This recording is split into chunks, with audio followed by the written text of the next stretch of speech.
You're watching the TGM production.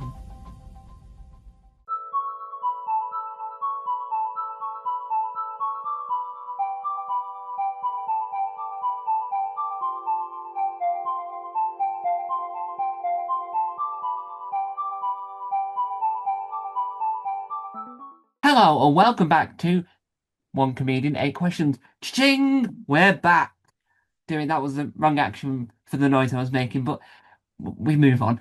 We're back doing another episode on One Comedian, Eight Questions. It is July the 9th, which could only mean there is T minus less than 30 days till August. Nearly time for the Edinburgh Fringe Festival. And that means we're back doing One Comedian, Eight Questions, where we talk to people about the Edinburgh Fringe Festival, which is now the word I'm using. But we digress. My guest today is best known for hosting the brilliant brand new podcast. I've said the word podcast, it could be a podcast, depending on the one voice you choose to use. Cozy Crime Time. It's one and only Jade Gebbie! Hello, hi, So, hello. yes. So we shall spin the wheel to find out what our first question is. What will it be? Who knows? Well, the wheel knows. So the first question, chosen by our glorious overlord, Fate. Who is one comedian you would love to be on a bill with? It could be any type of bill, any type of version of show you're doing, but which comedian would you want to be on a bill with? Who's your dream comedian that you want to either gig with or just have a natter with before or after? I would say that is a really hard, so that's a hard question I'll start with because I am notoriously bad at making decisions, and there's many names that just popped Yeah, into my head then. But I think the name and the comedian who I would say is one of my favorites at the moment would have to be John Kearns. yeah, Although I mean, obviously, I would be on before him. He would be headlining the yeah. gig. But if I in would. some mad world he had to go on first because he had another gig or something like that, I wouldn't be able to follow him because he makes me like crease over laughing. Like, just he's Yeah. absolutely the funniest person around, I think, at the moment. So yeah, John Kearns definitely. I think it's the wig and the teeth because you don't expect him. You've never seen him his act before, but you have seen him just on things. You think, there's nothing odd about him, and then you see him on stage, you go, yeah, I wasn't expecting that. Yeah, although do you know what? I've started seeing him do more things as himself, like Yeah, obviously when he was on Taskmaster, but then like he did the yeah, Taskmaster podcast and he just went on without the teeth and wig. And that definitely does make it even funnier. yeah, But he goes off on some mad tangents and yeah, absolutely yeah, his brain is just thinking of like very observational stuff, but really unique yeah, observations. And he's absolutely brilliant. yeah. If you put him and Sam Campbell in a room together, that would either be genius or just slightly weird that someone calls for help, medical Yeah, help. yeah, definitely. Do you know Yeah, what? Sam Campbell was one of the other yeah, names going through my yeah. head. So it was between the two of them. But if he went on Taskmaster wearing the wig and teeth, it would be quite weird. I do think that would be terrifying. You'd, Yeah. you'd be horrified more than anything else. And they And would then, fall out at some point in yeah, some like active task. The teeth yeah, would just like plop out. Yeah. yeah, it'd just be odd. And do you think that why do you think that he is a comedian that you're enjoying at present? I think because I've realized that I really like comics who I mean I like all different types of comedy, but I Yeah, particularly like really like whimsical comedy where people are sort of being themselves. I know with John yeah, Kearns and Sam Campbell, it's probably to a point a slight character, yeah, but they're not doing actual characters, yeah, as in, you know, changing their whole name and doing something completely different. And I really like comics where they're kind of being themselves, but they're also being really odd about things yeah, and they're doing stand up, but it's blurred the lines to like alt comedy. Like Yeah, they could be on an alt comedy bill, but they could also be on like a straight stand-up kind of bill yeah, as well. And I love kind of whimsical comedians, and definitely it's something that I'm starting to put into my stuff, and I'm hoping yeah, that's kind of the route I'll go down, because I also really love alt comedy as yeah, well, but I tend to write more sort of set up yeah, punchline joke. So I think this is a good, they're kind of a good middle ground. yeah.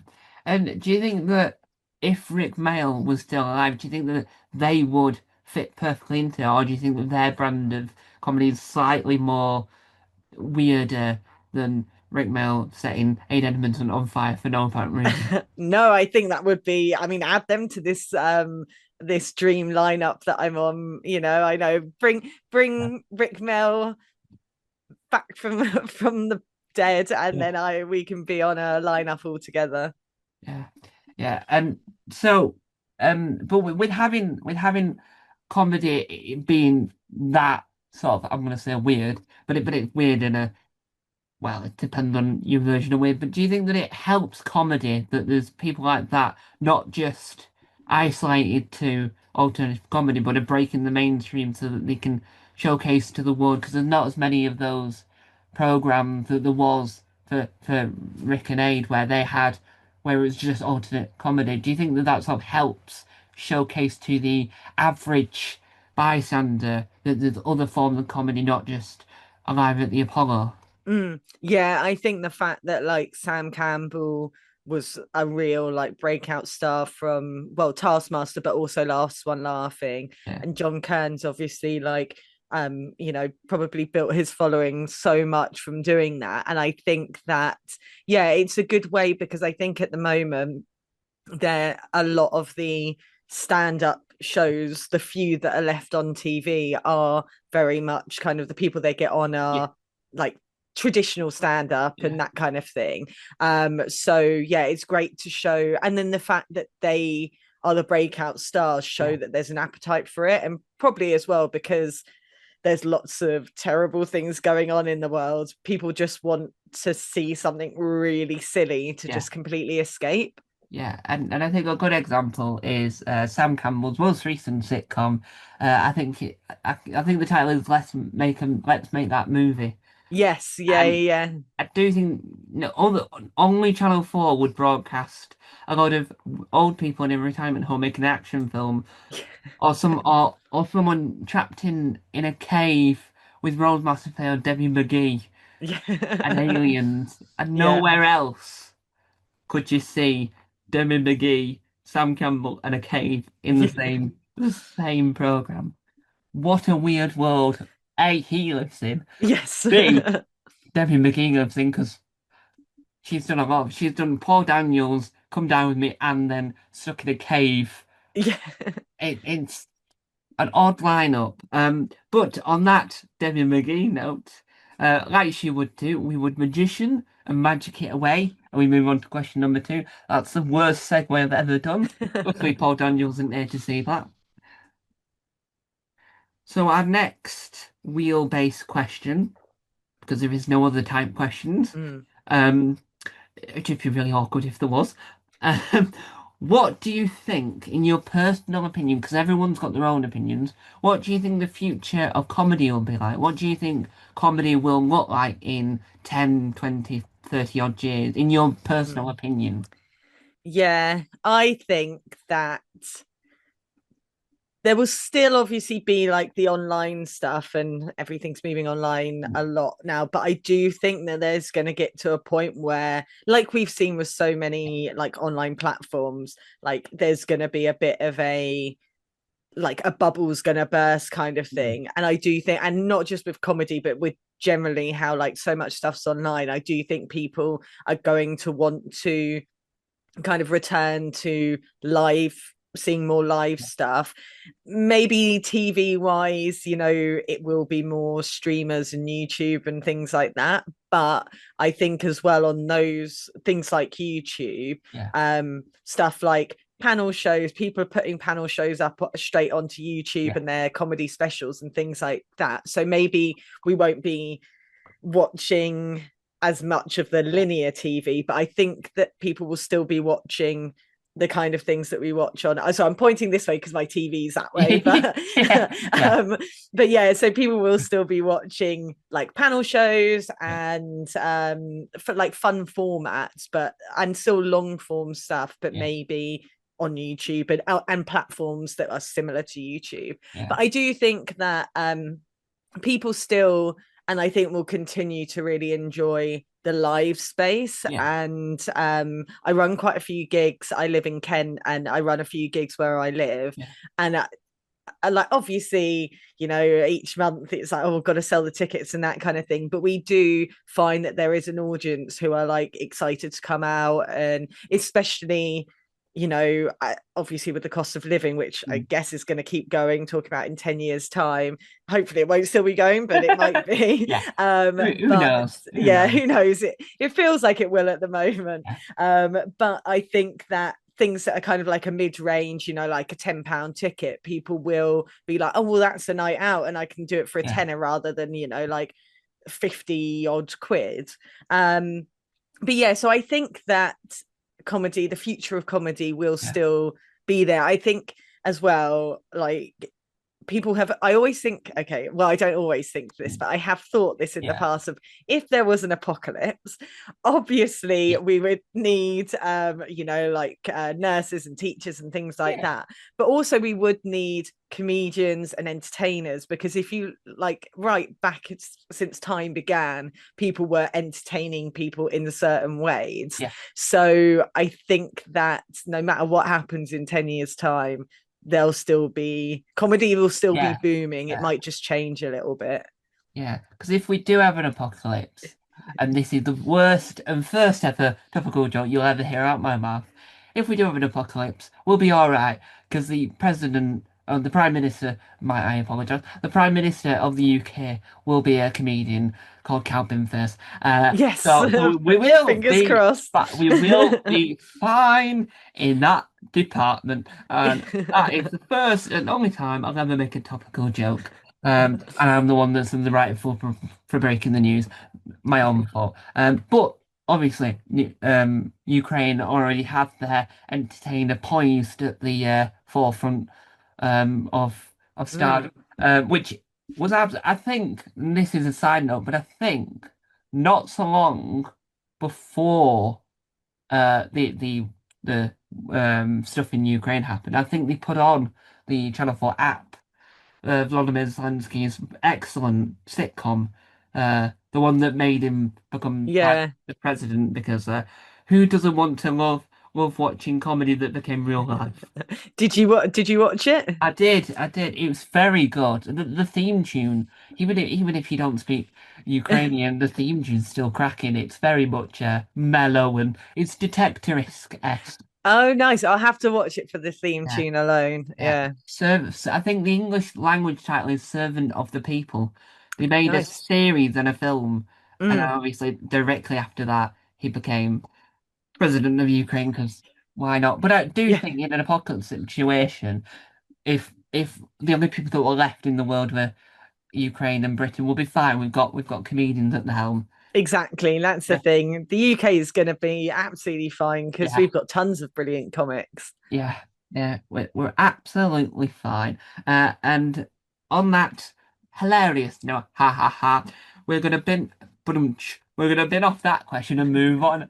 Yeah, laugh about that later. Right, let's find out what our next question is because we're about to forget what number we're on. Oh, so this is a this might not be as relevant as such, but and I'll explain it further. But when you're doing a work in progress, do you walk on stage with a notebook or a digital device that works in a similar way to a notebook, or is it all just stored in your head and you ramble and make it up on the spot and then realize what on earth have I done? I'm not going to be able to remember that for next time. Yeah, so I tend to find what I try to do for Yeah, a work in progress is, particularly if it's an earlier work in yeah, progress, is to have like little bullet points of the points that I want to, and like the bits I want to do, yeah, but not have a notepad or a device if I can help it, purely because for me personally, Mm. I always find whenever I've tried to read jokes off of a page, Yeah, like complete jokes off of a page, I never sell them properly, yeah, and then they don't go down that well generally. I some yeah, do more than others, I'm yeah, not saying they all bomb, but like, they, I don't tend to get the reaction, and then I don't actually know if it's okay, well, is yeah, the joke not right, or yeah, is it because I didn't sell it properly? yeah, So I try to learn it as much as I can. Also, I found, again, this is just for me personally, that when I first started stand up, I would like learn the jokes word for word, and I would end up sounding quite like robotic. yeah, And obviously now I'm more experienced, so I'm a bit more natural on stage. But now as well, what I found is, for me, is to learn the joke, obviously know what the punchline would be, but the little words in between, to be a bit more free with them, because then I could add my own personality to them. And actually then over time I probably do say them in the same yeah. way, it's just got my personality in the joke. Luckily I found doing stand up that I have a fairly good memory. Yeah. So luckily I can go on for a work in progress with bullet points and generally remember more or less the bits that I want to hit. And then at least then I know, okay, if that joke didn't work, it's because the joke didn't Yeah. doesn't work, rather than, oh, I just didn't like sell it properly and I didn't give my same persona to the joke. Yeah. And you think having those bullet points, not only does it say, well, that's a topic I want to cover, it gives you more freedom because you're not tied down to that that day I thought this excellent job, and you can think on the fly and go, actually, I think about that topic. So a good example I've used previously in an interview was if you talk about stairs, one day you might have one opinion on stairs, the next day you might have a far more funnier angle to it. And do you Mm. think that sort of helps you because you're not tied down to anything? You might pick which version you want when you come to the final thing. But at that present moment, you have a different angle to what you might have initially thought when you're writing it down. Yeah, definitely. And also as well, just adding little, a like you say, which angle. And then, because I tend to film most of my gigs, because for some reason I hate listening to them back, but I Yeah, don't mind watching them back. So then I can see, okay, which one yeah, worked better.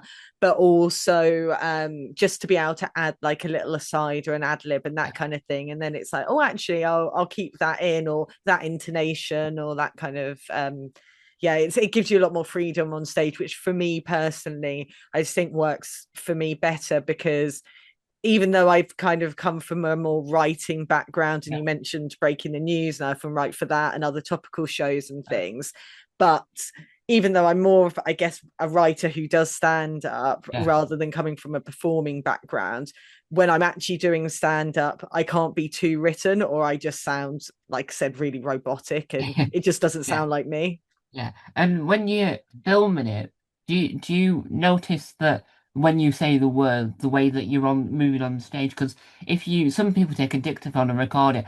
I think that's fine if you want to make sure the words are right. But when you watch it back, you're going, well, them words work, but my physicality doing that. So Yeah. I think that that enhances the laughter because instead of just saying, "Oh, stairs are good," I imitated the idea of falling down a set of stairs and I was on the floor still telling the joke. But do you think that that's what you get from these recordings, not only the words, but the way you physically presented the joke? Yeah, when I first started stand up, I would just record it, like voice record it on my phone. But then I realized that I'm quite a like I don't do act out so much, although it's something I'm thinking about. I want to kind of start adding in, but facially, I make a lot of facial Yeah, expressions, and I'm quite expressive with my face. So then I was missing things, and it's like, oh, why did that get a laugh on that day, but yeah, not on the other? And then watching it back, it's like, oh, because I pulled this facial expression yeah, and it added to the joke.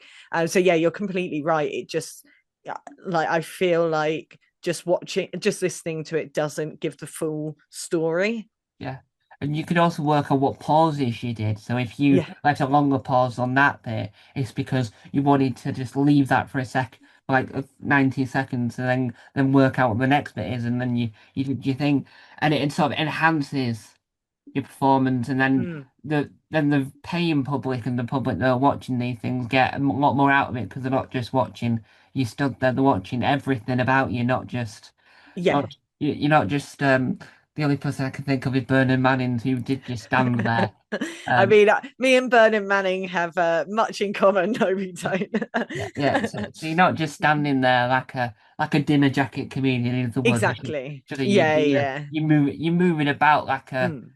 well, you're probably not moving about. I think it's Russell Kane that is the one that keeps talking about how many calories he loses. Oh, yeah, You're not storming up and down. You're not but you're the physical, and I yeah. Mm. think that where from my point of view, you sort of get a better sort of audience, you get a better experience watching it.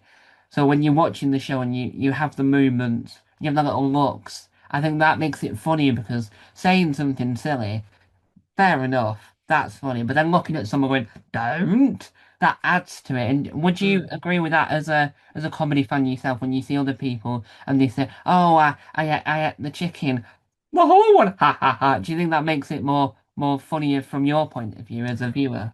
Yeah, definitely. I mean, I think that the I mean, obviously you mentioned about John Kearns and Sam Campbell earlier, but the like with John Kearns, especially, I think one of the reasons I find him so funny is like the looks that he does and the expressions that he does.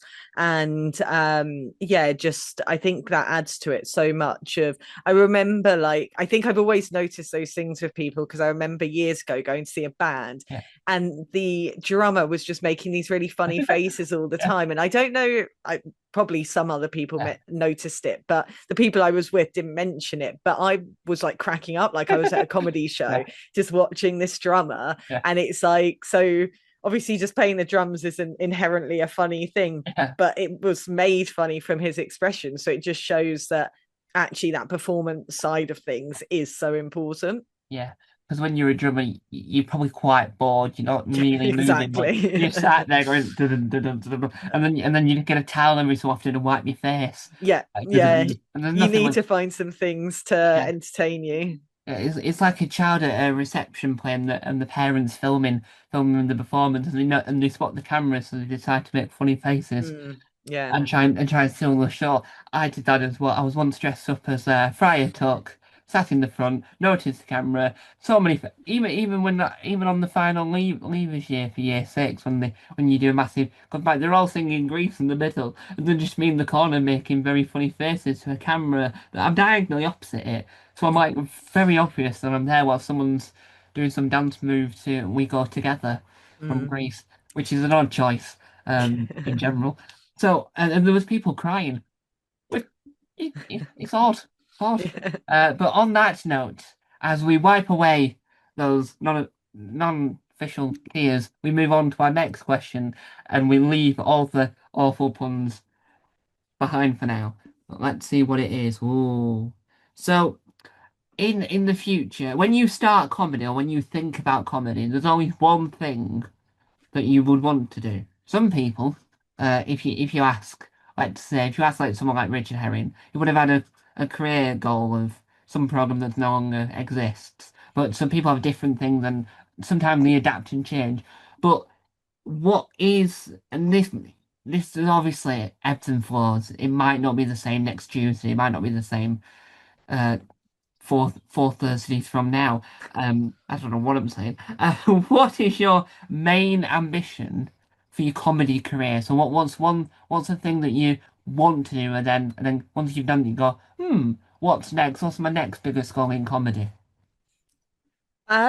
My biggest goal in comedy is would be to write and have a successful sitcom. Yeah, And yeah, to as I mentioned before, I'm a writer who does comedy, so I love doing yeah, stand up. But I think as you've probably people have probably said before, and as you probably have like know, is that tends to be people are performers who Yeah, write or writers who perform. I'm definitely the latter, though I, like I said, I do love performing.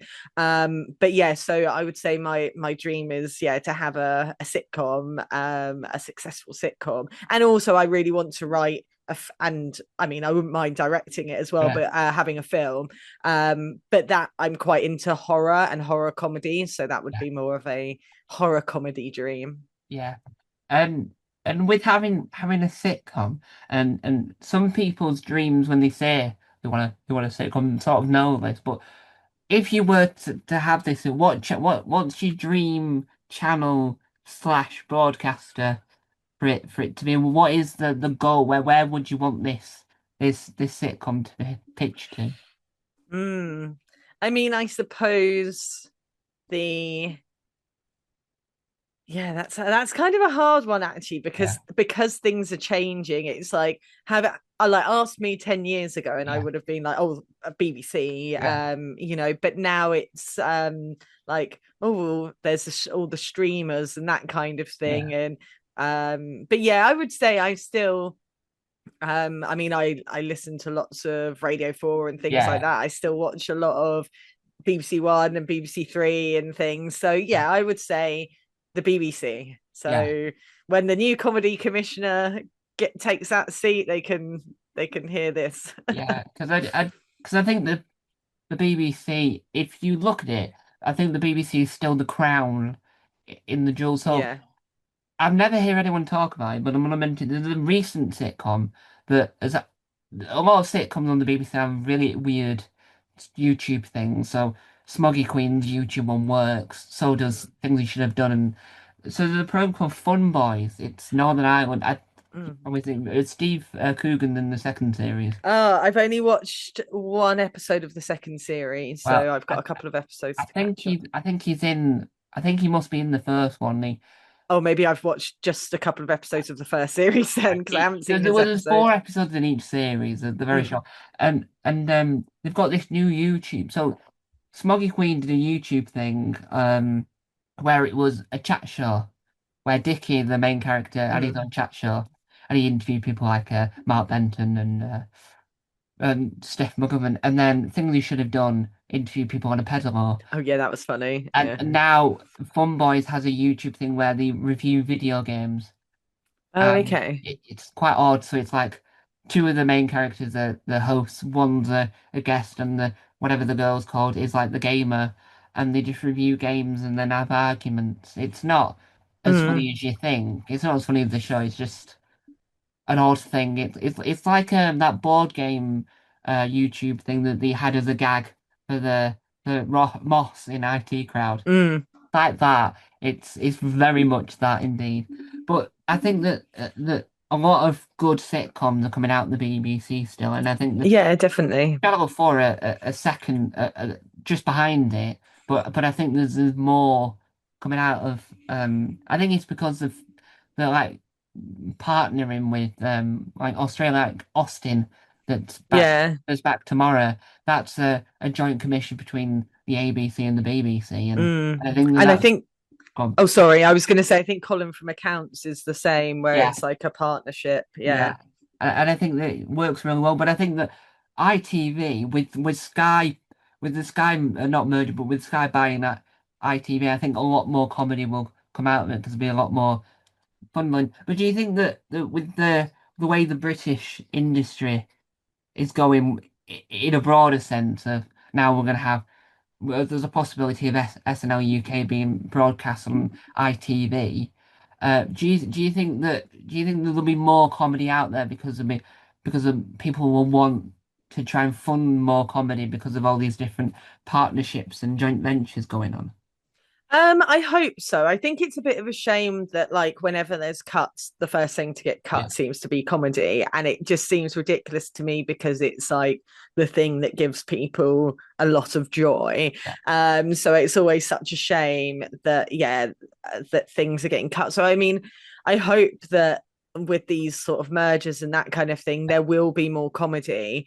I just think unfortunately it always seems to be the sort of head Yeah, honchos like least, the thing that they kind of prioritize the least. yeah, But hopefully, because obviously like filmed podcasts and stand-up shows and yeah, things like that can be done fairly cheaply, yeah, maybe there'll be more things like that. But then obviously that doesn't solve the sitcom thing, which is what yeah, I want to write. But yeah, I don't know, hopefully it will be, and hopefully maybe as well there could be, like you said, of obviously Sky and ITV, maybe we'll see more things where like big sort of stream international streamers will sort of do certain, not full mergers, but yeah, kind of like partnerships with linear sort of channels yeah, on the UK. So yeah. hopefully more money will be pumped in. Yeah, because I think Netflix and the BBC worked together on The Good Girls Guide to Murder because Mm, they're both the area like very close to each other, and they both advertise when they get renewed. It's the same yeah.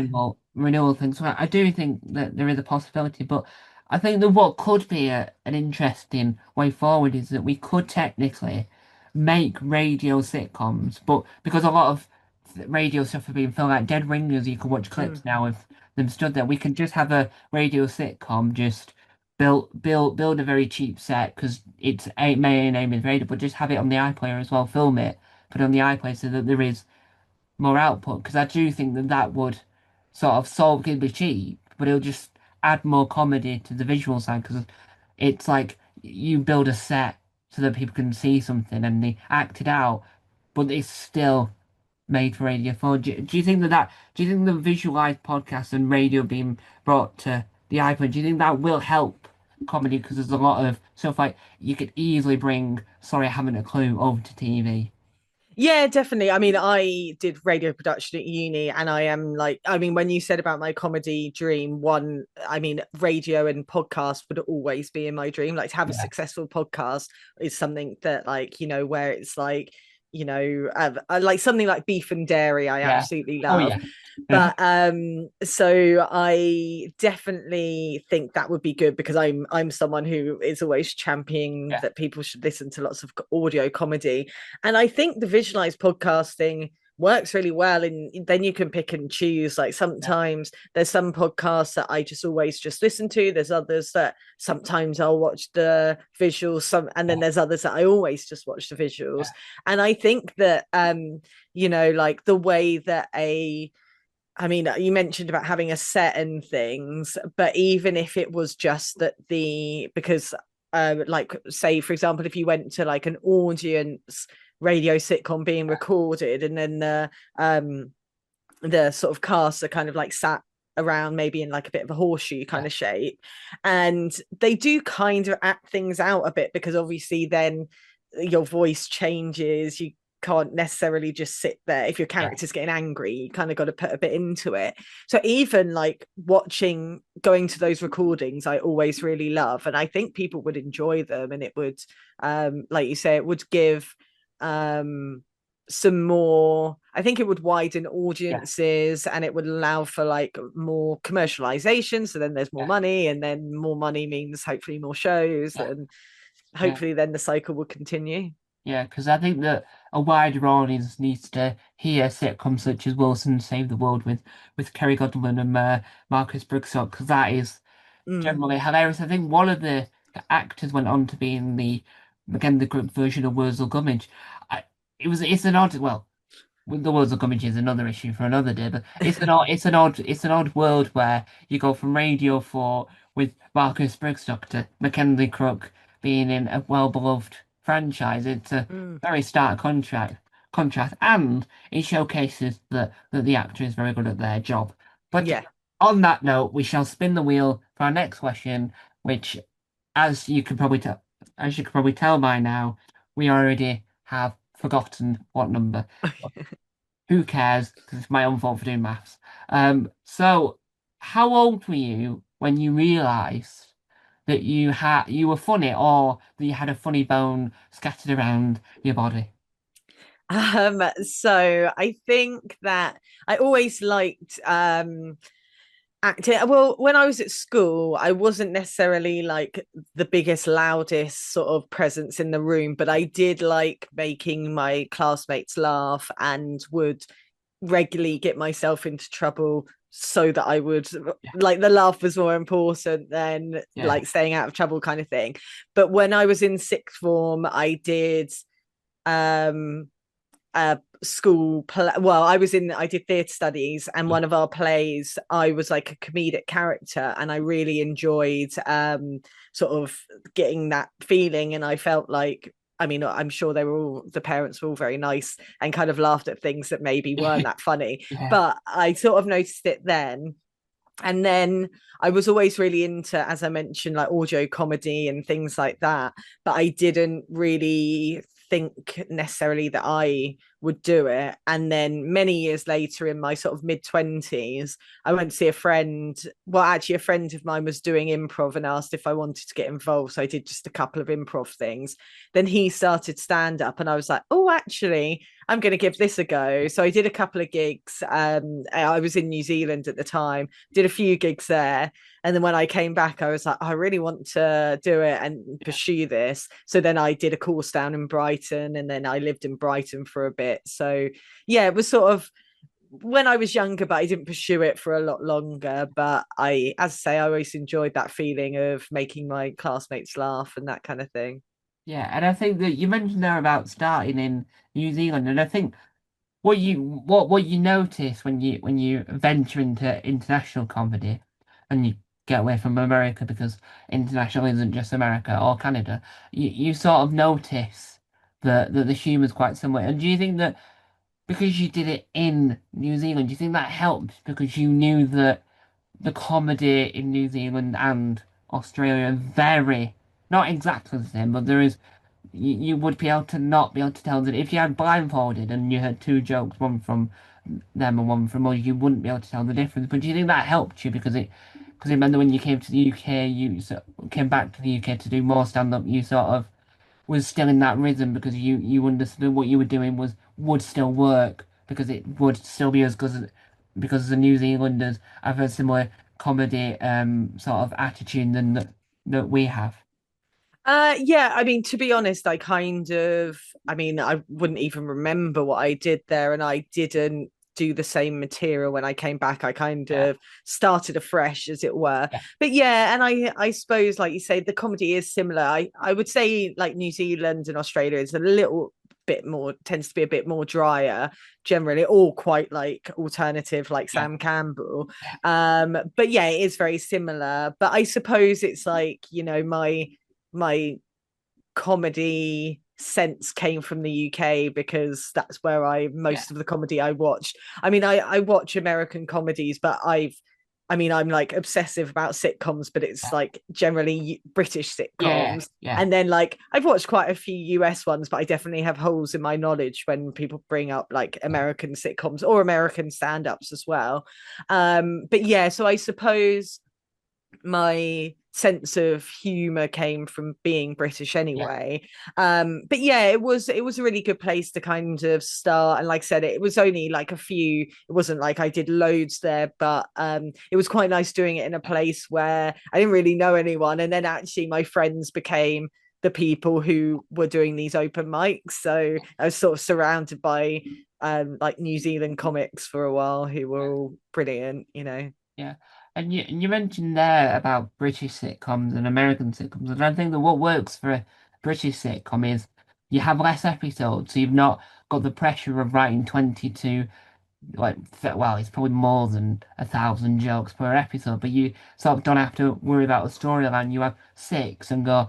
You can wait a bit to come up with the next six, or eight, or 13, depending on what angle you're at now. But do you notice that when you're watching an American sitcom between a British sitcom, that when you watch a British sitcom that is running for those 6 episodes, it's a lot more funnier, even if it goes for like My Family going for 11 series or something, still is funny because they're not panicking of having 22 episodes per series. Like if you're watching Shifting Gears, you think the first six are really good, but then the next few are probably not as good because they're then panicking for a storyline.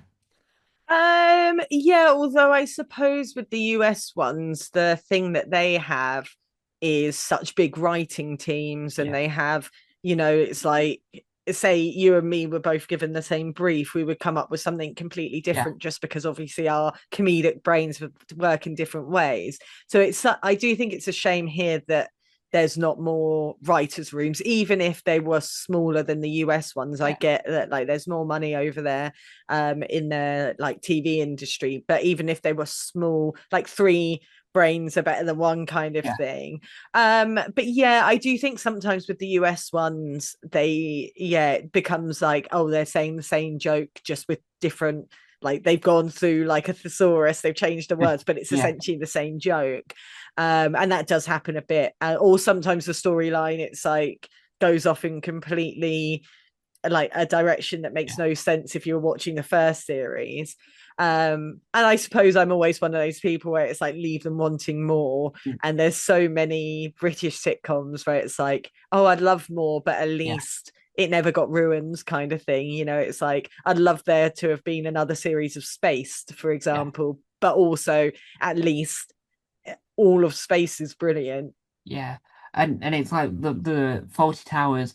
It's even though the play they're doing at the moment, which I hadn't gone, is brilliant. I think the sixth episode works really well because it means that it's not it doesn't dry out at any point. I'm not too sure how they're gonna do the revival if they're still working on it. I'm not too sure how that would work because we've lost a lot of the key component. But I think six, Mm. I think having a limited run to The Office, ending it the way they ended it was perfect because it's like, what else can you? And then bringing Brent back on his own Mm. separately makes it so that you're not really comparing the two because that's Yeah. not he's now a comedy character rather than a sitcom character. And do you think that sort of helps to make a change within British comedy because you can have those groundbreaking moments, but you know that it's groundbreaking because of how short it was, like the young ones not being that many episodes. That makes it groundbreaking because they're not then stalling. They've left it and someone else has taken on the mantle to go, how can we adapt that to make it even more groundbreaking, like Bottom?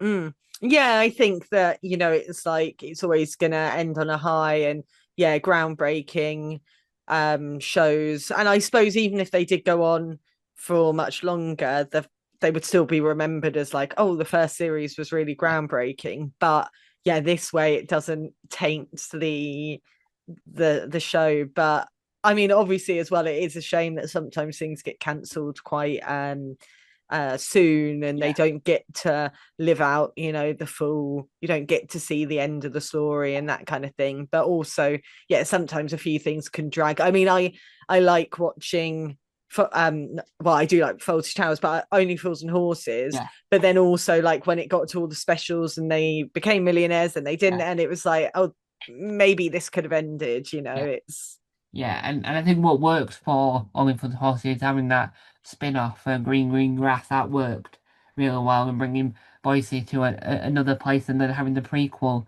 mm, uh Rock and Chips yeah. sort of worked really well because it's like when the franchise, I'm gonna call it a franchise, but the universe does really work. What was I gonna? Yeah, and then the only thing that ruins Only for the Horses is Gold playing it on a loop 24/7. I remember once you turn it on and they've split Joy Boy's outing into two parts. They play it, then they have another episode of Only for the Horses, then they have the same episode again. They Yeah. talk and it's like, yes, I understand someone wants to watch it all day, but at one point someone's going to say Only for the Horses is terrible because it's on all the time. Someone's going to, Yeah, exactly. And there's so many old sitcoms that they could yeah, be putting on. yeah, Yeah, it goes on and on. But he's saying about having shows like on repeat. The one thing, and this is actually a US sitcom, but the one that I will watch every morning if yeah, I'm around for it is Frasier, and it just goes round and round, and it yeah. never bothers me for some No. reason.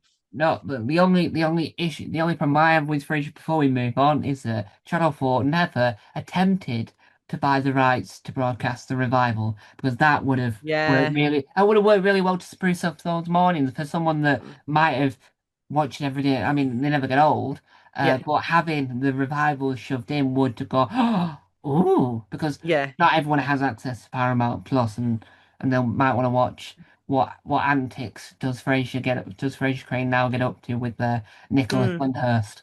Yes, yeah. Well, I don't have access to Paramount, but I did watch it at a friend's, and I haven't seen all of them, but it wasn't as bad as I thought it was going to be. And actually, I think that if it was its own sitcom, I would have been like, "Oh yeah, this was really Yeah, good." But it's like, "Oh, it's not Frasier kind of thing." But because it was quite like shiny, and it was yeah, that shiny American sitcom. yeah, But yeah, it would be really good if they had that because I want to watch the rest of it. The yeah, other thing, as well, as I would say that Channel 4 should play Cheers and then Frasier. It really annoys me that there's something in the middle, which yeah. is usually Everybody Hates Raymond. No, Everybody Loves Well, Raymond. some But people might hate but I Raymond do. because they Yeah. definitely hate Chris. They definitely Yes. hate Chris. I always get those two the wrong way Yeah, around. yeah. They love it. What Channel 4 never aired, and we will move on, is they never aired the 30th anniversary special they did last year. It Mm. was one of those. It was a Friends problem where it was a reunion chat show type thing, Oh, but it right. wasn't Yeah. hosted by anyone. It was just the bloke that makes the show, and they rebuilt the set, and they all walked around the set and had some fun. It's like the Fresh Prince one they did, Oh, where okay. they were all just wandering around, sitting down and watching old clips and whatnot. But Mm. Channel 4 could have still aired it because it's still something Raymond related that's new, and Mm. they'll get enough viewers. Unlike the reboot of Fresh Prince of Bel-Air that no one watched, Fresh Prince Yeah. the drama, Oh, where yeah. yeah, where the bloke, I will move on, but the bloke that played the butler Mm. in the reboot was actually the host of the British ITV panel show. Sorry, I didn't know. He also is in Mammoth, isn't he? No, that's the original. That's the original Butlers in Mammoth.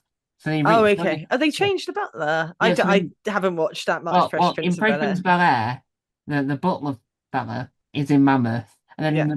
in the dramatic reboot called Fresh Right. Prince, Oh, right. Yeah. which it's executive produced by Will Smith, but it's created by a fan that made a fan film of it and they turned into a TV show. The actor that plays the most recent Butler was and still is the host of Sorry I Didn't Know, the ITV panel show about Black History Month. Mm. Which is the I've most not seen the dramatic well, Fresh Prince of Bel Air, so it's good. So because it ah, wasn't great, it was awful. oh Um, I, right. instead of him, there's a lot of violence and Carlton's no longer dancing to Tom Jones. He's taking Oh, drugs. He's a drug addict. He has to go to Drug Addicts Anonymous. that Which doesn't feel very Carlton. no. It's less laughs, more murder. And on that dramatic note, let's move on to our next question. Let's see what it will be. It'll be less dramatic than Fresh Prince. Uh, hooray! Hooray! Now, what? Now, once the month is over, once the fringe has finished, the curtains have sort of been draped off of all the sweat that's been formed, and you've got to work out what's next. With this year's Edinburgh Fringe Show, will you tour it, or is that not something you're looking to do at this moment in your career? I would definitely. I mean, first off, I'm going to see how I feel about it at the end of the month. But yeah, it would be quite nice to take it to a few small venues, even if it's like a mini tour to like Yeah, I don't know the big cities kind of thing. It would be nice. Obviously, I'll sort of see what happens up at Fringe, like yeah, say how I feel about it. And this is the first time I'm doing this is my first solo show.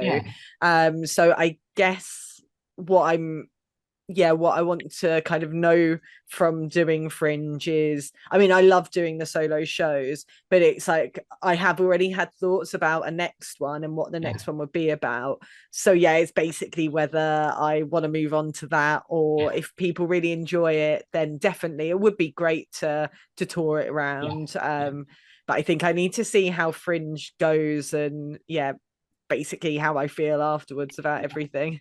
Yeah, and if you think of doing a mini tour, I think you could do, because I think it's feasible. I don't know the logistics, but you could do a festival tour where you go to do like Brighton Fringe Festival or Mm, other fringe festivals that I can't think of. I think there is one in Glasgow, but I could be wrong. But you could go to different fringe yeah. festivals if it goes really well, because I am Mm. just assuming that it will go well. Oh, Um, well, thank you. but, But yeah, I did on the run up to this fringe. yeah, I've done so I did Glasgow, yeah, Leicester, Brighton, and last year I did a couple of. So I started a beginning version of this yeah, show last year, and I did Leicester, Brighton, and Faversham, yeah, and Tunbridge Wells actually near where I live. And then this year I've done a few more, and like at Brighton I did yeah, two dates rather than one. So it was sort of to preview the show, but yeah, it would be nice. Maybe I can look into a few other fringes yeah. and things like Manchester and Birmingham and Yeah. Liverpool and stuff. Yeah. You mentioned Faversham. I've never actually didn't even know they had a festival. Is that very popular? Is it like a big thing, or is it one of those ones that in the next few years it'll be really big because it's like building its sort of audience? It's been going for quite a few years, actually. I think it's been going for like 9 years or something like that. I Yeah. might be wrong. But yeah, it was a fun fringe. I think that I I'm going to be honest, I didn't have like the biggest audiences, Yeah. but the audience was nice. But it's not too far from where I live, Yeah. so it was definitely worth going. And the good thing as well with it actually is it is the whole month, but they only do it Friday, Saturday, and Sunday. Oh, that's Um, nice. Yeah. yeah, Take which off. is a really good idea because I don't think it's not like Brighton or Edinburgh where they Yeah. could do it for the whole month every Yeah. single day, but to do it where it's only at essentially the weekends, it just means that everyone pretty much has Yeah. like a decent time and date that they're given. So yeah, that's works because then you're not given like a random Monday in a town that Yeah. doesn't really have a fringe. Yeah. So Yeah. yeah. Yeah, and that could be the name of someone's next show, A Random Monday in Yeah. a town. And the gags would all be about doing stand up in a made up village on a random Monday. And Monday. each joke's about a different Monday in a different month. So you start with in like minute one, you start in January. By the end of the hour, you've Yeah, gone that's into really good. December. Yeah, I want to see that show. yeah. And on that note, let's move on to what I believe. And if I believe it, then today something has gone wrong. Our penultimate wheel question. Let's see. Definitely maths isn't my strongest suit, but who thought of this idea? It was me. Now, you mentioned already that this is your first time doing a solo show at the Fringe, but from what you know of the Fringe, and if you've done bits and bobs of Fringe before, you could take this question on board. But if someone's watching this now and they've come to the conclusion that they want to do next year's Fringe, they want to get up to Edinburgh, uh, and be exhausted because it'll take them a while to walking. They're gonna get to Edinburgh and go, I want to join the thousands of other performing artists, not just comedians, but women doing the Wheel of Death. Um, and that's another story for another day. What's one piece of advice you'll give that person who is thinking about performing at the Edinburgh Fringe for the very first time? Some advice I would definitely give is if you can go before you do your first show because I've been up quite a few times. When I was like 18 I went Yeah, up for 2 years to just hand out flyers for the month, and then I sort of started going up like in my sort of late 20s, and then basically when I came back from New Zealand, and then have tried to go up most years, not every year because it's very yeah, expensive, but I like 2022 I put on a mixed bills show that I sort of found the acts and I hosted yeah, it, and I did that for the month. And I think even if you can't do that beforehand, just to go up because um then you have a awareness of like, I know that okay, Tuesdays and Wednesdays are pretty quiet, yeah, so don't be like really disheartened if it's quiet on those days, but like the weekends pick up. And I know that's things that people could probably figure out, but yeah, going there it definitely puts that in your mind yeah, also, to just know your way around Edinburgh and also to know what it's like with so many people. Because if you're overwhelmed by finding your way around Edinburgh, by people being literally everywhere in the streets, Yeah. and then you're also doing a show which is overwhelming enough, it's like that's just going to be so much to kind of handle all at once. So if you get the chance to, I would definitely say to go up beforehand. And also, I know you said one thing, but the other thing I would say is think about like when you're looking at venues, and I know obviously with venues it's kind of hard to have a choice, you know, especially like me if you can't really do one of the big fours because of the cost of Yeah. it. Yeah. But think about the time of your show, because I'm doing my show at 12:15 like afternoon. Yeah. I would have maybe ideally like sort of 2 or 3, but I had the option of the time I've got in a office room essentially that's going to be turned into, you know, like a little performing space, Yeah. 3 in a tent, or late at night. Now I'm a fairly, I guess other comics I would say that I'm similar-ish to are like Josie Long and Lucy Porter. I'm Oh not yeah. like a late night. I can do those late night gigs, but I don't want to do my show at like 1 in the morning. I don't I think anyone does. no, exactly. But even let's say like 11 o'clock at Yeah. night, 10, 11, it's like I'm not a rowdy comedian, even though I do a lot of audience Yeah. interaction. It's more like nice and friendly, and it's that kind of vibe. So then that's why I went sort of for the earlier time. And Yeah. then also I know that like I get quite easily distracted by not like noises and the heat and this and that. So obviously I know there's always going to be noises and lots of hot, sweaty Yeah. rooms. But being in a tent, I was like, I don't think for me, like I think I'll just be distracted the whole time by stuff happening Yeah. outside the room. So that's why I went for an actual room in a building at 12. So just think about what kind of comic you are, because there's other comics who'd be like, I don't want to be at 12, I want to be at 11, and I Yeah. want to have the drunk, rowdy blokes kind of thing, you know? Yeah. Yeah. They wouldn't have beer everywhere. Rather than sweat, there wouldn't be a Yeah, uh, yeah. Whereas I'm going to have probably lots of people in cuckools and yeah. holding their coffees. So, Yeah. There'll be less sweat, more caffeine, and which yeah. you'll be able to try and lick off the floor. I wouldn't recommend that, but that is a possibility to get more caffeine. Who knew I was going to say that? But what a disgusting thought. Well done. But I do think that when you hear about the fringe and you watch these things and you hear about all these really incredibly small rooms that you can fit about 12 people in, and then you hear that they've only had 2 people, I think that's good odds because Yeah. at least someone found the venue. But do you think that when you find these like small spaces that get turned into venues, do you think that it makes it harder for you to try and fly your show because it's harder to explain where it is because you're not going to have enough room on that poster to say how do you get to this venue that someone might not have heard of, like the office block down there that Jeff was doing his HR work in like 3 days ago, and how you're performing a show about princesses or whatever. Do you think that it becomes harder at that point? Sometimes I suppose that, yeah, I suppose it depends on the room. Luckily, when I did that mixed bills show, I was in, it was like the back room of it was a tiny Yeah, back room, but it was in a pub. So at least I could say the pub and the road it was on.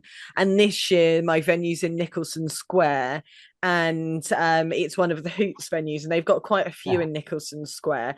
But from what I understand, though I haven't seen their setup for that Nicholson Square, yeah, because I think this is the first year they're doing stuff there, is that they'll have some like decent signage yeah, to kind of be like, oh, Nick 4 and Nick 3 and whatever the yeah, different venues are. yeah, So hopefully, because yeah, I'm not the yeah, best at giving directions. So yeah, yeah, it is hard, even at the best of times. yeah, So yeah, I think hopefully things will be clear enough. And luckily now, I mean, I was thinking the other day about how people used to do the fringe even like 10 years ago or yeah, 20 years ago, of like now we at least have like the QR code that people can yeah, scan, and then they can either follow the link, or they can like follow the map on the link, or they can buy tickets, or they can just like use the app and things like that. Whereas I was thinking back in like the 90s, and not even like that long ago, but like the 90s and Yeah, the early noughties, of just being like, oh yeah, my venue's around the corner, and you've just got to hope. Whereas now,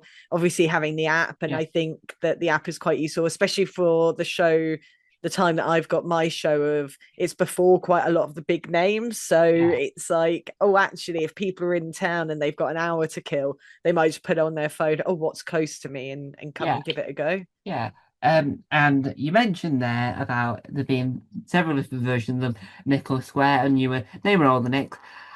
Bad joke alert, might I add. What you could have is just people called Nick just stood out there, Nick 1, Nick 2, Nick 3, Nick 4, and they've all got signed on themselves that say the Nick.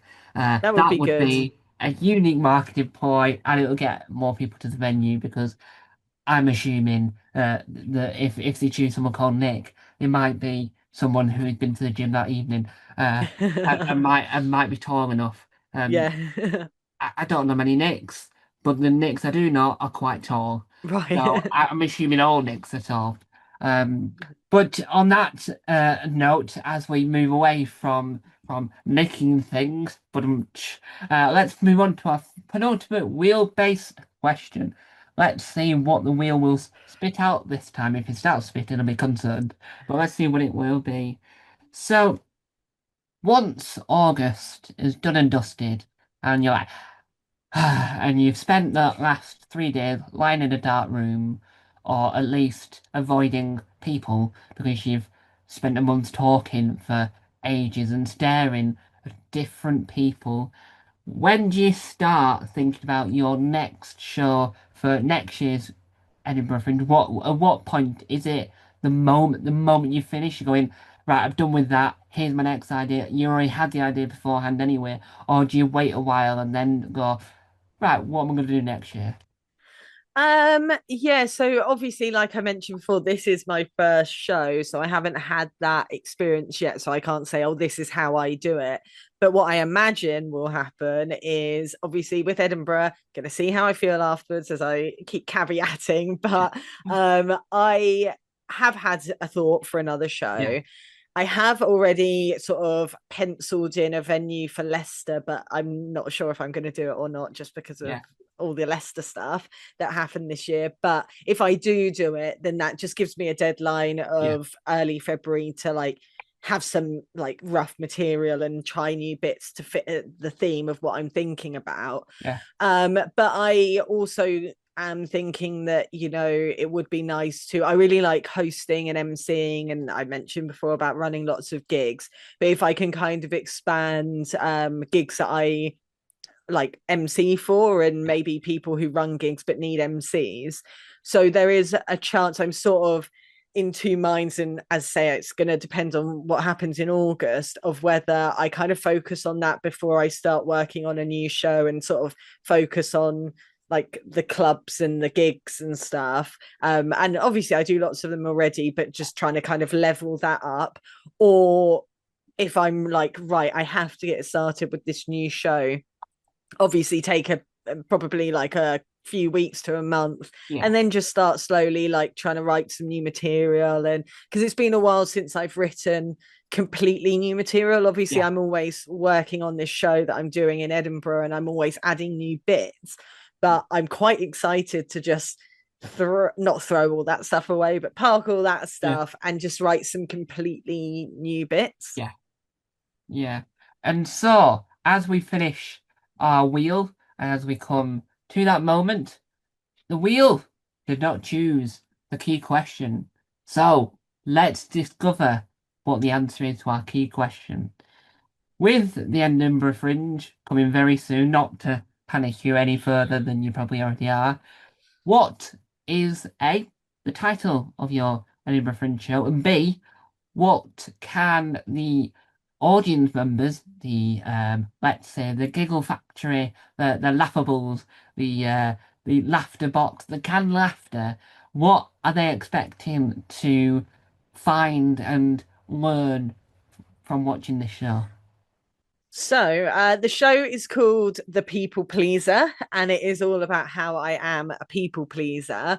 And I would definitely recommend it for anyone, of course, but particularly if people are people pleasers or they are good friends or maybe the partner of a people pleaser, because I think that they will relate to a lot of things that I talk about. But yeah, the basically it's kind of about the fact that I am a people pleaser, and in some ways it has held me back. I think sometimes it's seen as something that is like a bit of a brag of, oh, well, aren't I such a nice person? But actually, there's lots of negatives which come Yeah, with it, which hopefully I talk about in funny yeah, ways rather than just seeing negatives. yeah, So people can expect a bit of that.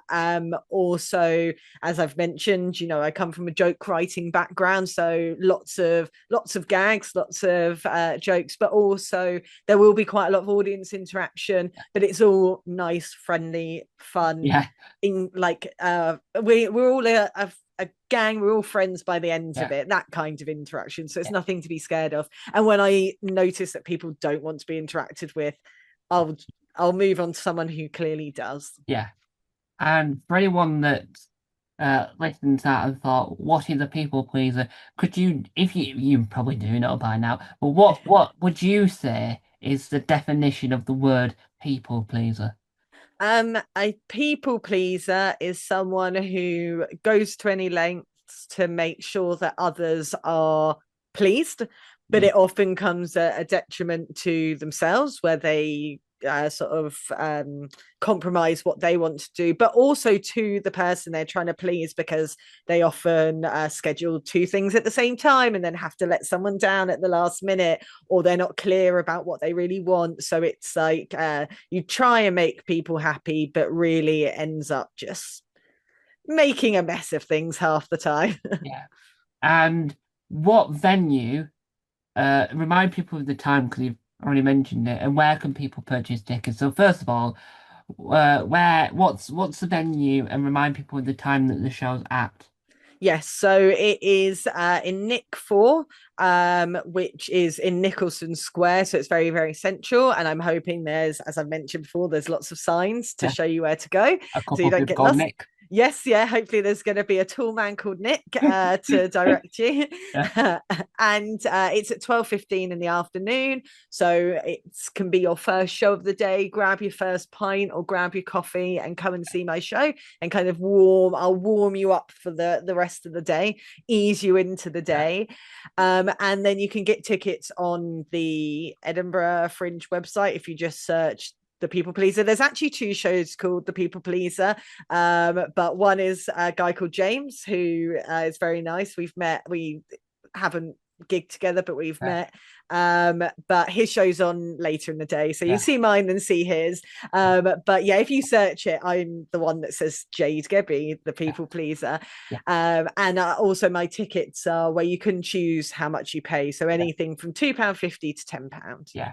And it would be hilarious if someone walked into the wrong show thinking it was the other person, because that would give me a lot of gags to go off with Yes, audio yeah. interaction. So you meant for the other show? All right, all right. Well, how did you end up walking the day by accident then? It's Uh, like, well, because you'd call two people called your shows the same name. oh, yeah. And what was I going to? And How long are you doing the show for? Are you there for the whole month? Are you there for part of it, or what dates? What dates are you starting, and what dates are you finishing? And have you got any 3 days off in between? I'm starting on the 7th, I'm finishing on the 30th, and I haven't got a day off. Why? Because I am a people pleaser, and I forgot to ask for a day off, and then I Yeah, felt too awkward to ask for one. yeah, So any day that you want to come, except for the Monday, I will be there and I will be doing my show. So do come along. yeah. And so that is the main element of this show completed. Well done. Who thought I was going to say that? Not me. Now, at the very beginning of this interview, I mentioned, not to my own horn there, but I mentioned your fantastic recently released podcast, Cozy Crime Time. Now, I, for most people know, I'm a massive fan of not just Cozy Crime, but crime in general. I have my own podcast called Only Murders on TV, inspired by Only Murders in the Building, which I have read, where review crime that's police, anything that's police procedural, crime drama, or cozy crime, anything that practically the same. So if you think of The Bill and then you think of Miss Marple, they're both in the same category. What got you into cozy crime in the beginning? Where was your origins of, oh, I need this cup of tea, I need this biscuit, and I need slightly less violent murder. Yeah, I mean, I love, yeah, cozy crimes. I'm not a big true crime fan, but I like, they have to be Yeah. fictional, they have to be Oh yeah. cozy. Yeah. But yeah, I mean, I have always really liked them, and I've always watched them. Yeah. But I really got into, I got into reading loads of Agatha Christie Yeah. books. But yeah, I mean, I've been a big fan of Death in Paradise for a long Oh, time, yeah. and Brilliant. Poirot. I'm actually, because they've got Poirot on Netflix now, so I'm Yeah. rewatching like in order every single Oh episode. yeah. So I'm doing Yeah. that, and then I'll move on to Marple. Oh yes. But yes, I just Yeah. like, I like. I mean, like I mentioned to you, I'm like a massive sitcom fan, and Yeah. I generally most of the TV I watch is comedy. Yeah. And then but sometimes you want a break, sometimes you want something different. Yeah. And so cozy crime seems to be, it's quite a nice like Yeah. escape and that Yeah. kind of thing. It's not as murderous, but now on your fantastic podcast, you review different different cozy crimes. You and Rebecca Bain, who I've also interviewed. Not plugging my own horn here, but I, wrong word. But yes, yes, I have interviewed. She's very nice. Um, and she's the perfect co-host. And so you talk about different crimes, and I think, and I don't, and you've probably got a plan of what you're gonna do, but I do think some of the ones that never get covered enough that should be covered are some of my favourites. One is Shakespeare and Hathaway's Private Investigators that recently then moved from the BBC to Alibi, but then it's moving back to the BBC because once so at some point they're airing the recent series on Alibi that was on at 8 p.m. They're airing it at 2 p.m. on BBC One. The other one is Hope Street, which is the Northern Ireland one, about police in Northern Ireland, but it's like not blue lights. It's anything but blue light. It's more like Beyond no, it's more like Beyond Paradise. Oh yeah. It's like it's cozy enough, but there's a mystery of in the first series of why is this woman suddenly turned up in this Irish town and she's not Irish at all. And the book, one of the main actors in it is get it was in Danny's Castle. I don't know if you probably No, I've not seen Hope Street either, but well it sounds like my kind of thing because Hope I like Street's Beyond worth it. Paradise. They're doing a film with most of the some of the people that are going to be in the film are well known, very famous Irish comedy people. Oh nice. So give them a headpiece, which is a very well beloved national Irish tour and famous Northern Irish sitcom on the telly. Tim McGarry, who also does the Blame Game if you've ever seen the Blame Game, he's in it. And I think if I'm not mistaken, Shane Todd's in it, but I could be wrong on that one. But the film's gonna have proper comedy forces of if you're into Northern Irish comedy, then you're in for a treat. But that's really worth it. But Shakespeare Hathaway Private Investigators is like it's cozy, it's not that crime, and the theme tune again just it's brilliant because it's got the Shakespearean feel to it. Yeah, I mean that's on our list. Yeah, Our first episode, which has come out, we've done Only Murders yeah, in the yeah, Building, but I will tease that we're gonna do. We've got Death in Paradise coming up, which yeah, is my favorite. yeah. We've got Rosemary in Time in the Excellent. mix. We've got and one that I really like, a newer one that we have coming up in the future is Death Valley, which is a great That's one. Talking of brilliant. comedy, Yeah, people in cozy crimes, I just think it's brilliant. yeah. And in one of the newer episodes in the second series of Death Valley is a wonderful actor, wonderful all-round washer-upper because on Twitch he does Washing Up Club. he knows where this is going. It's Ben Rufus Green's in it, who was also in Dinosaur, who was also in Ah, yes. he was Yeah, also in the yeah. Cockfields, Mm. and my favourite thing to plug in the entire world, he was in Deaf Funny, which is a deaf sketch show. Gemma Arrowsmith's in that as well. Oh, cool. It's incredible. There's a sketch in it that I absolutely adore, where this woman she walks into the bar, she types on her phone, she types in the words, "Have you ever kissed a deaf woman, a deaf person?" It hands it to Ben Rifkin Green, and he reads it, and instead of it saying deaf, it says dead. Have you ever kissed a dead person? And he's so horrified. He walks off, and it's pure comedy gold. And he was also in a sitcom called Small World, which is I don't know what it's. Well, they reference it to if you like Big Bang Theory, like this. It's nothing like that. But memory screen plays the hearing neighbour from next door, and they're all Sophie Strong's in it, who's in the Chelsea Detective, which is another good cozy crime. Yeah. There's Mm. worth in it. But that's a sitcom about flatmates. It's like if Friends was British and they were all deaf, and Mm. some of them were acted in the show, and it's the wonders of the world of deaf comedy, which truly they've got to do deaf panel show as well called Random with Gary Litton, and it's like Would I Lie to You and Whose Line Is It Anyway, but just a lot more. Well, it's deaf, obviously, it's brilliant. Brilliant. Yeah, it sounds But really good. that's me promoting deaf comedy. Now when you get to comedy crime, and you say in your first episode when you talk about Only Murdered in the Building, there's this element, and it might not be cozy crime. Mm. There was a, even though I think what counts as cozy is when it's not really that violent. A chopped off finger isn't that violent because it's not that guts and going. You can watch a sitcom. If you watch Semi-Detached with Lee Mack, he has his finger chopped off. Mm. That's not really that graphic. It's very light-hearted. It's not blue. I don't know if you've ever seen Blue Lights, but it's not Blue Lights or Mm. Line of Duty. I would say it's cozy crime because you can get away with just the right amount of blood. Yeah, exactly. Yeah, it's like yeah, there's a few others that we will be speaking about where Yeah, it's like questioning whether, oh, is this strictly a cozy crime? But like you say, it's not like a I suppose I often think of them if there's an amusing element to yeah, them, if they're quite brightly lit, yeah, and if they're not, yeah, not like a Norwegian, yeah, crime yeah. Not the drama. bridge. Yeah, exactly. Yeah, Yeah. yeah, yeah. 2 p.m. Woo! Two Yeah. people. Yeah. So I would say cozy crime in a British sense. So if Mm. we're on about British cozy crime, I would say anything that would pass 2 p.m. Yes. Anything Yeah. that Yeah. could play at 2 p.m. or because 8 p.m., 9 p.m. Well done. Mm. Good for you. But if it's like Father Brown, Sister Boniface.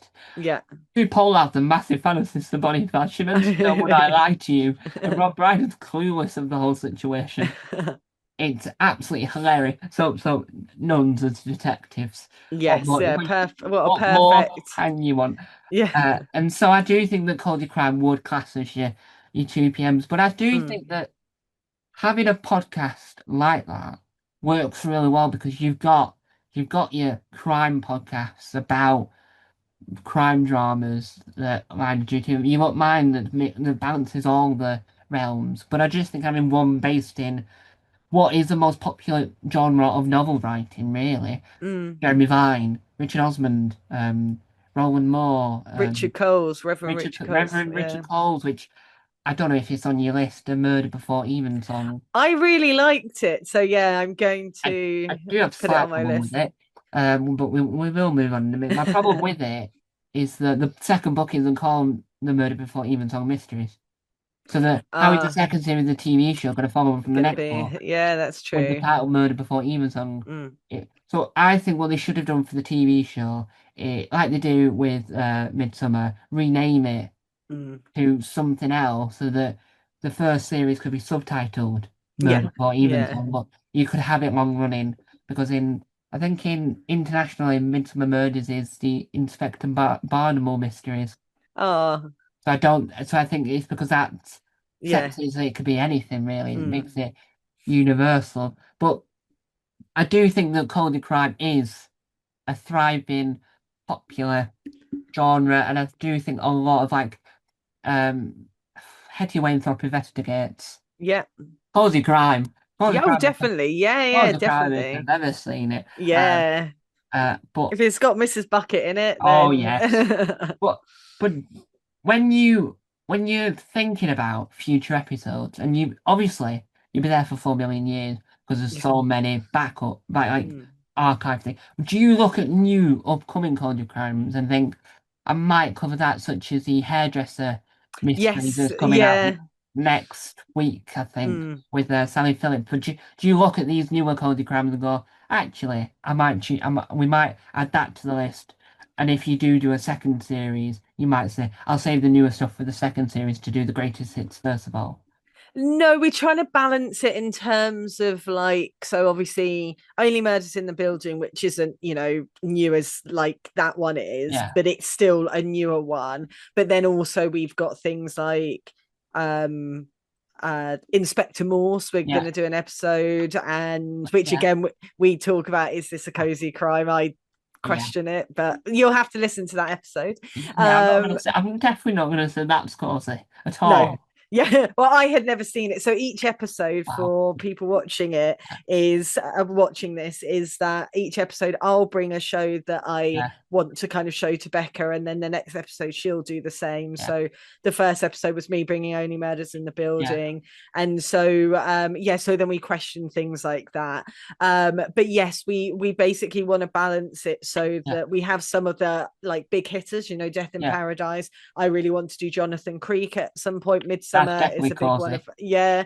Midsummer's a big favorite of mine. Yeah. And then so having those, but then having the more modern ones. So Becca, in the next episode, we're talking about the Seven Dials, the Agatha Christie that was on Netflix. Yeah, because So I saw Sky Arts were repeating the film. I tried to watch the film after I watched the mm, Netflix one, and you couldn't really get into it after that. oh really, yeah. Once you've uh, seen the Netflix one, you sort of ruined. But yeah, so we're trying to balance it like that. So definitely, I mean, like you say, I mean, there's going to be inspiration for us for Yeah, years and years and years, because basically every day me and Becca are sending each other, oh, look at this announcement, oh, this has got a new yeah, series, oh, this is a new yeah, one. So it's coming out all the time. yeah. Like de-aging and Bridgerton Fine, Poirot. Yeah, I'm I not do. so sure about No.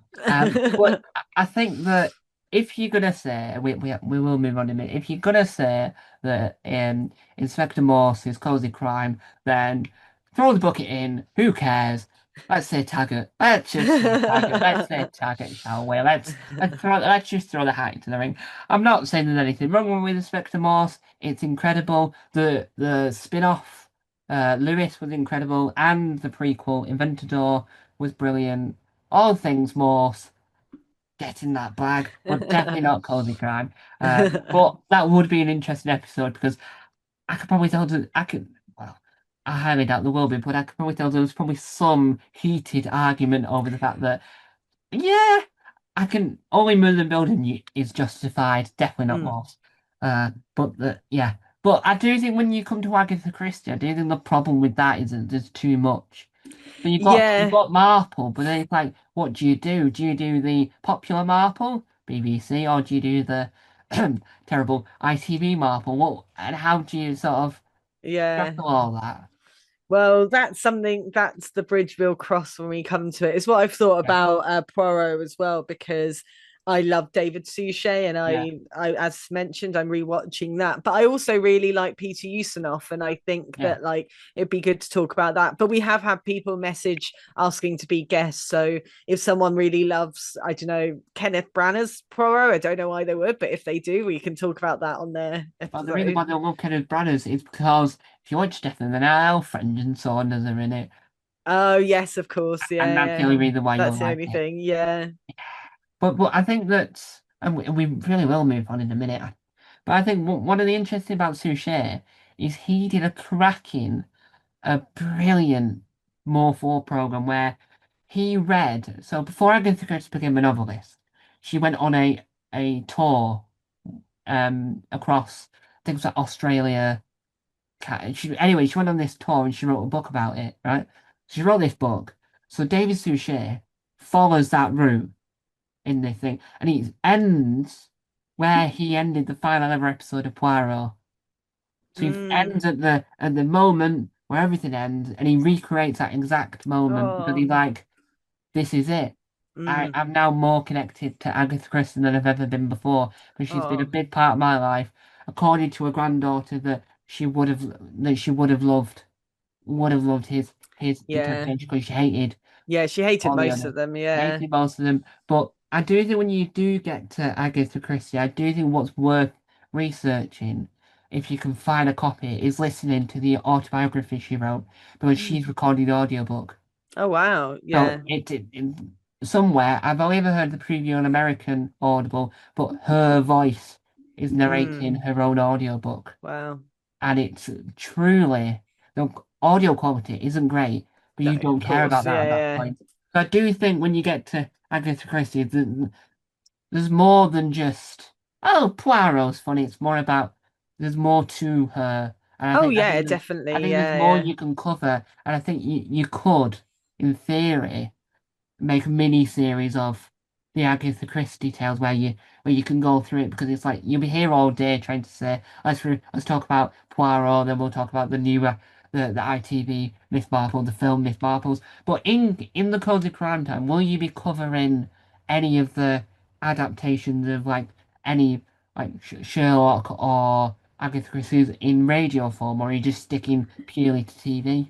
So at the moment, we're going to start with TV. We have spoken about doing certain films Yeah, as maybe like specials or like Patreons and that kind of thing. Particularly, I really want to talk about Knives Out because I yeah, really like Knives Out, particularly yeah, the first and the third one. yeah, But in terms of audio, again, I'm a big audio fan, so is Becca. We both write for lots yeah, of radio shows. That's how we met. So it definitely would be something down the line. It's just again that might be they might be specials just because there's so many TV yeah, cozy crimes. But I do also want to talk about books at some point yeah. because, like you mentioned, it's there's so many brilliant cozy crime books. So yeah, it's sort of, I mean, we've had one episode come out at the moment and we're definitely thinking, and they're coming out every 2 weeks, Yeah, but we're definitely focusing on TV for now. yeah, But we have already discussed doing like specials of different yeah, media, but just because we love cozy yeah, crime and yeah. And I think yeah, you could talk about only no, it's Thursday Murder Club. I think would be up yeah, there yeah, in the film slash book category because you can probably talk about the what's difference between what were yeah. the drastic shifts between the film and the books because Mm, there will be a dramatic shift. And then there was also the audio drama version of Thursday Murder Club that the BBC made mm, that wasn't as good as you would that wasn't as good that as the you would, audio book yeah. permanently. Mm. But I think Cozy Crime Time is an excellent podcast and deserves the success it's about to achieve. Uh, Thank you now, very much. where other than the classic Spotify, where else can people track down and watch, listen, and absorb Cozy Mm. Crime Time, the podcast? So they can listen to it in any places they get their podcasts. I've tried to set up it up on all the platforms. So Apple podcasts, on Amazon Music, on all the different feeds. Yeah, you should be able to find it. Also, as you said, it's on Spotify. You can listen to it on Spotify. You can watch it as well. Yeah, And then also YouTube, Cozy Crime Time. We're putting the video, the recorded podcast up there. yeah, And then also we've got a TikTok, we've got an Instagram where we're putting up lots of memes that we're making, but then also clips of certain parts of the podcast so people can watch little clips and snippets of it yeah, on social media. yeah. And could you remind people the title, where and when people can see your upcoming Edinburgh Fringe Festival performance as my lights go out? Yes, you can see The People Pleaser at Nick 4 in Nicholson Square at 12:15 in the afternoon. And I'm there from the 7th to the 30th. So please do come along. It will be great to see lots of people there. Please. So as the lights go out, we draw a close to this interview. Like in the very final episode of Fresh Prince of Bel-Air, when the lights went out in a dramatic scene and music played over. Let's prepare for our next interview. Who knows where it'll be, when it'll be. And so, the lights go out. Try to think of the most clever ending we can. Bye bye, and yeah, who knows what words I'll say tomorrow? Not me, because it's still Thursday.